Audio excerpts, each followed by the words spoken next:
এই যে একা একা চলাফেরা করছেন, জীবন নিয়ে শঙ্কায় ভুগেন না কখনো? যে আমার পরিবার সবাই তো, আমি আমার মাকে বলেছি যে দেখো, মানে আমরা যে লড়াই নেমেছি, আমার একটা মনে হয় কি কোনো রাজনীতিবিদের না বাসায় মৃত্যুটা হইতে পারে না, এটা কোনো ভালো মৃত্যু না।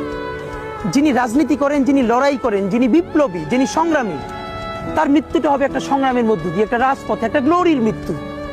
আমি তো ভীষণভাবে প্রত্যাশা করি, আমি ছোটবেলা থেকে এই স্বপ্নটা দেখি, অনেক জায়গায় বলেছি যে একটা তুমুল মিছিল হচ্ছে অন্যায়ের বিরুদ্ধে, সেই মিছিলের সামনে আমি আছি, কোনো একটা বুলেট এসে আমার বুকটা হয়তো বিদ্ধ করে দিয়েছে, এবং সেই মিছিলে আমি হাসতে হাসতে আমি শহীদ হয়ে গেছি।